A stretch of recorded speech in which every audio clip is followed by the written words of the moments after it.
Welcome to our weekly Forex and Futures forecast.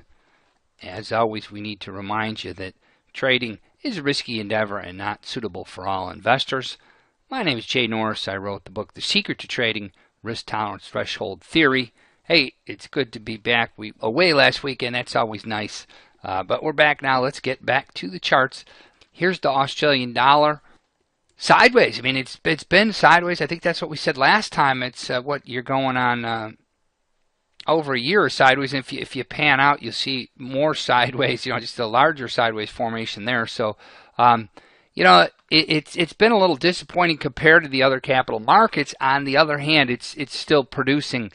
When you look at it from the perspective of a longer-term trader buying dips, you can see that that big dip there, and every dip since then has produced. So you can't rule out this guy as a pretty good instrument for buying dips, and you have that overall yield to it. From a shorter-term trader's perspective, though, the day-to-day pattern is down, and that's made for tough sledding if you are that longer-term swing trader. So when the day-to-day is down, you can focus on intraday sell signals. We haven't been, though, and here's why.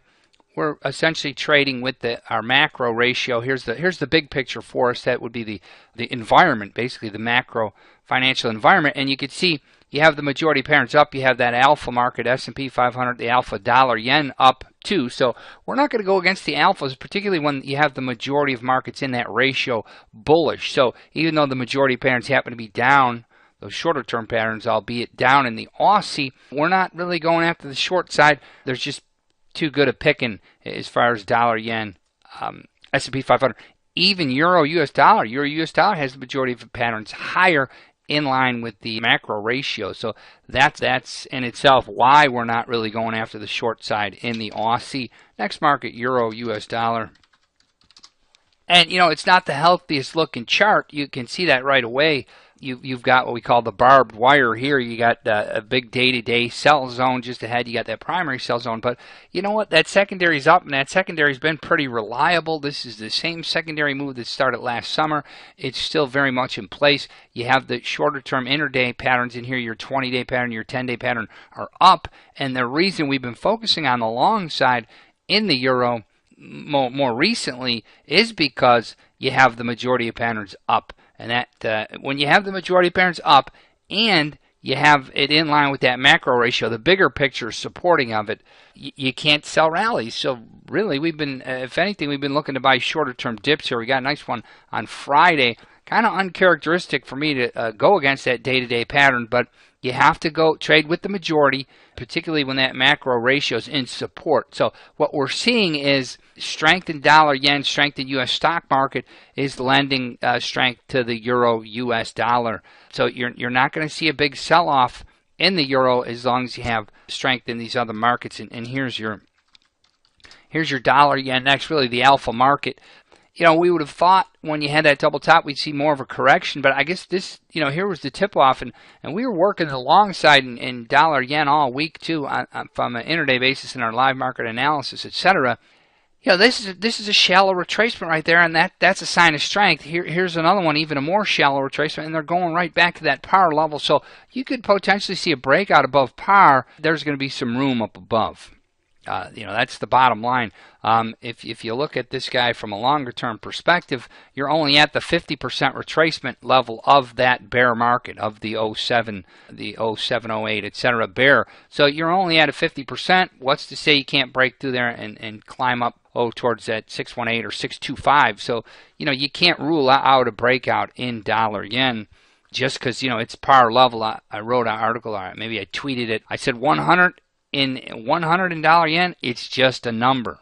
Let's look at your alpha market here. This is really the King Kong of financial markets, the S&P 500. We were saying all along, hey, it's going to get to that all-time high. I was like a broken record on that because it just had the momentum, and it got to the all-time high, and it hasn't slowed down any. And we covered this, I believe, 2 weeks ago. I was saying, if you look at this chart, look at a monthly, you have to think this is a sideways range. Market's been in a sideways range for 13 years. Now you have a potential breakout here. So from our perspective, there's room up above. We pointed out a couple weeks ago when we talked about the possibility of this breakout we were saying, hey, when it comes to U.S. debt, actually U.S. debt, government debt's actually going down, the budget deficit's going down, and people are saying, well, how can that possibly be with all the bond buying the Fed is doing? Well, the U.S. government has a couple of different branches here, right? The Treasury and the Federal Reserve. The Treasury issues the bonds, the Federal Reserve buys the bonds. Technically, is the government assuming more debt there?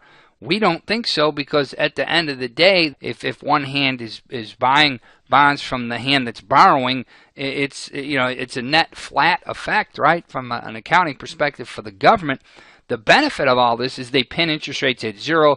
Everybody's able to refi. Businesses are able to refinance their loans at a much better rate. So people are individuals in their mortgage rates. So people are able to free up cash. That cash goes directly into the economy. So that's that's what's going on here, and that's definitely been a bullish development. And bullish events feed on themselves. You see the U.S. stock market strong like that. That's all-time high in the S&P 500. Household wealth is up, and people are feeling better, so they're out buying cars. Did you guys see that? The U.S. car makers, GM, Ford, etc., Chrysler had, or DM Chrysler, they had their best year in 20 years. So going back 20 years, they haven't had a blowout year like that. So U.S. automakers have a good year. U.S. manufacturing is doing better than people thought overall.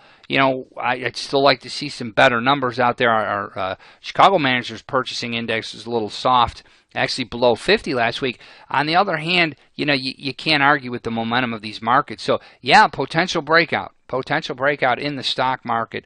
And here's the daily chart. You're seeing it too. Hey, let's take a look at the commodities. The gold market's still disappointing from our perspective. You really haven't, you recovered quite a lot in dollar amount, but percentage-wise, not a lot. Your secondary's down, day-to-day's down. That all-important 20-day pattern is still down also. So not a lot to get excited about gold about. On the other hand, if you're cheering for the economy, if you want to see the economy continue to put up jobs numbers such as they did just yesterday, by the way, last Friday's jobs numbers were blowout numbers. That helps explain stock market strength. So if you want to see strength in the economy, a sure indicator that the economy is getting back on a solid footing is weakness in the gold market. So weakness in the gold market, we translate that as strength in the overall economy.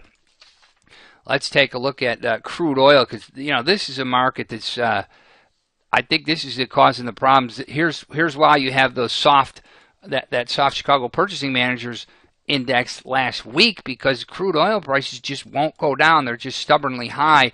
We think you have a ceiling here of sorts, but nonetheless, it can't hold those losses. It keeps coming back. So crude oil definitely a concern for sure. Ideally it's just meandering back and forth in an overall sideways range before they finally give it up. But that's really our biggest concern right now. And if you have any markets that you want us to check out, just go ahead and send us a note, and we'll check those out for next time. Hey, again, thank you so much. If you want to see what we have at Trading University, you can go to our site, trading-u.com. Thank you so much.